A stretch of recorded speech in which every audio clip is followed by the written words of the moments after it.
किसी भी चुनावी क्षेत्र को सिर्फ एक नक्शे की तरह नहीं देखा जा सकता।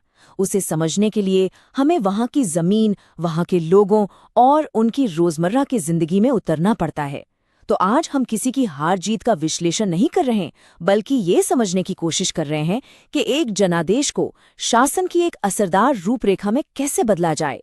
चलिए पुलवामा को इसी नजरिए से देखते हैं। पुलवामा, ये नाम सुनते ही जहन में केसर के खेत और सेब के बाग आते हैं ना। यहाँ की अर्थव्यवस्था खेती पर टिकी है, ये सच है, लेकिन इसकी असली पहचान यहाँ के लोगों के रोज के संघर्ष और उनके मुश्किल फैसलों में बसती है।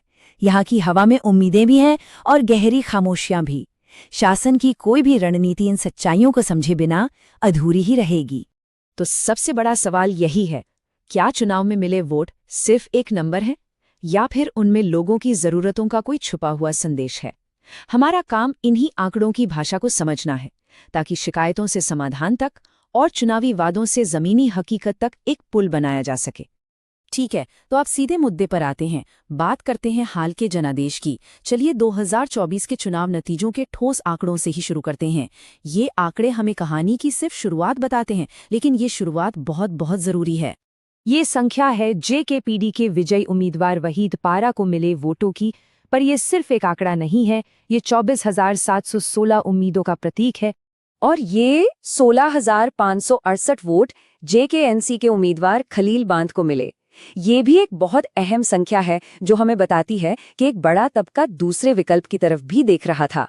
और इन दोनों के बीच का फासला है 8,148 वोटों का। ये जीत का मार्जिन है। किसी भी चुनाव क्षेत्र में ये मार्जिन बताता है कि हवा का रुख कितना मजबूत था और आने वाले वक्त में राजनीतिक स्थिरता की क्या गुंजाइश है। अब जरा इस चार्ट को देखिए। जेकेपीडीपी को मिले हैं लगभग 49% वोट और जेकेएनसी को करीब 33%। ये साफ दिखाता है कि मुकाबला मुख्य रूप से इन्हीं दो ताकतों के बीच था। बाकी वोट छोटी पार्टियों या आजाद उम्मीदवारों में बंट गए। इसका मतलब साफ है, पुलवामा के वोटरों ने एक स्पष्ट संदेश दिया और अपने वोट को कंसोलिडेट किया। तो इन आंकड़ों से चार बातें बिल्कुल साफ हो जाती हैं। पहली, ये एक तरफा और निर्णायक जीत थी। दूसरी, बीजेपी का वोट शेयर 3% से भी कम रहा, जो जमीनी पकड़ की कमी की तरफ इशारा करता है। तीसरी, कश्मीर घाटी का जो ओवरऑल ट्रेंड था वो एनसी-आईएनसी गठबंधन के पक्ष में था। और चौथी बात, पुलवामा का नतीजा इसी बड़े क्षेत्रीय पैटर्न का एक हिस्सा है, ये कोई अलग थलग परिणाम नहीं है। तो अब तक हमने देखा क्या हुआ, अब थोड़ा और गहरा उतरते हैं और समझते हैं कि ऐसा क्यों हुआ। देखिए, चुनाव सिर्फ चेहरों या प्रतीकों से नहीं जीते जाते। हर जीत और हार के पीछे कुछ गहरे सिस्टमिक कारण होते हैं। हमें उन्हीं कारणों का विश्लेषण करना होगा। यहाँ दो कहानियां एक साथ चल रही हैं। एक तरफ जेकेपीडीपी और एनसी जैसी पार्टियों ने मिलकर बीजेपी विरोधी वोटों को बड़ी कामयाबी से एकजुट किया। उन्होंने स्थानीय पहचान और अनुच्छेद 370 के बाद की बेचैनी को आवाज दी। वहीं दूसरी तरफ बीजेपी को एक बाहरी पार्टी के तौर पर देखा गया। उनका संगठनिक ढांचा बूथ लेवल पर उतना मजबूत नहीं था और उनके पास कोई ऐसा बड़ा स्थानीय चेहरा नहीं था जो लोगों से सीधा कनेक्ट कर पाए। और ये बात यहाँ बिल्कुल सटीक बैठती है। आंकड़े हमें रास्ता दिखा सकते हैं, लेकिन असली कहानी तो लोगों के बीच जाकर उनकी जिंदगी को समझकर ही पता चलती है। उनके पानी की समस्या, उनके बच्चों के रोजगार की चिंता, ये वो हकीकतें हैं जो वोटिंग मशीन पर एक बटन के जरिए दर्ज हो जाती हैं। हमारे संविधान की बुनियाद हर व्यक्ति की गरिमा और अपनी बात रखने की आज़ादी पर टिकी है। जब कोई नागरिक वोट देता है तो वो सिर्फ एक राजनीतिक अधिकार का इस्तेमाल नहीं कर रहा होता, वो अपनी उम्मीदों और अपनी परेशानियों को एक शांत लेकिन बहुत शक्तिशाली आवाज दे रहा होता है। एक जिम्मेदार शासन व्यवस्था का पहला काम है इन सभी आवाजों को सुनना और समझना। अब इस तस्वीर को थोड़ा और बड़ा करते हैं। आज जो हो रहा है उसे समझने के लिए हमें थोड़ा अतीत में झांकना होगा। चलिए पिछले 40 सालों के चुनावी आंकड़ों में छिपे पैटर्न को खोजते हैं। कहते हैं ना, इतिहास खुद को दोहराता नहीं, पर वो हमें सिखाता बहुत कुछ है। हम यहाँ 7 विधानसभा चुनावों के नतीजों का विश्लेषण करने वाले हैं। 1983 से लेके आज तक हर चुनाव अपने आप में एक कहानी कहता है, बदलते राजनीतिक समीकरणों की, नई उम्मीदों की और कभी कभी टूटे हुए भरोसे की भी। ये मैट्रिक्स पुलवामा की राजनीतिक नब्ज की तरह है। इसमें कुछ बहुत दिलचस्प पैटर्न्स हैं। पहला, यहाँ की राजनीति कितनी अस्थिर रही है। सत्ता कभी एनसी के पास तो कभी पीडीपी के हाथ में गई है। दूसरा, जीत का अंतर अक्सर कम रहा है, जो बताता है कि मुकाबले हमेशा कांटे के रहे हैं। और सबसे जरूरी बात, वोटर टर्नआउट। जब भी मतदान का प्रतिशत बढ़ा या घटा है, नतीजों पर उसका सीधा असर पड़ा है। ये दिखाता है कि जो वोटर चुप बैठा है, जब वो बाहर निकलता है तो पूरी कहानी बदल सकता है। तो इस पूरे विश्लेषण के बाद सवाल उठता है कि आगे का रास्ता क्या है। यहाँ हम एक रणनीतिक ढांचे का प्रस्ताव रखते हैं, जिसे हम चतुर्मुख सिद्धांत कह सकते हैं। ये सिर्फ चुनाव जीतने के लिए नहीं, बल्कि लोगों से एक मजबूत और टिकाऊ रिश्ता बनाने का एक ब्लूप्रिंट है। इस सिद्धांत के 4 पहलू हैं।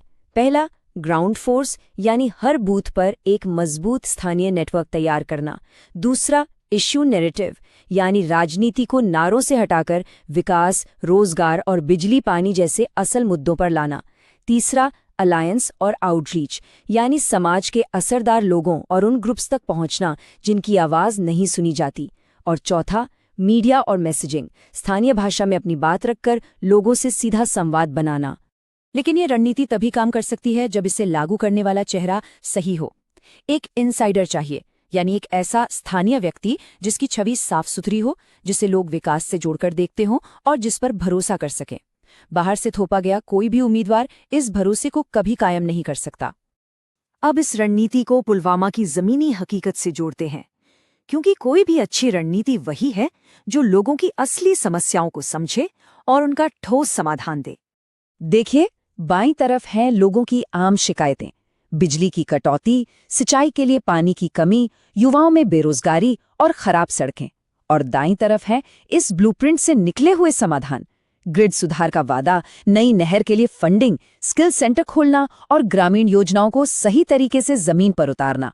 राजनीति का असली मकसद इसी फासले को भरना है। इस पूरी प्रक्रिया में जब हम लोगों से जुड़ते हैं और उनकी जानकारी इकट्ठा करते हैं, तो एक बात हमेशा याद रखनी चाहिए, किसी भी व्यक्ति का डेटा उसकी गरिमा का, उसकी इज्जत का हिस्सा है। भारत के कानून के तहत उनकी प्राइवेसी एक बुनियादी मूल्य है।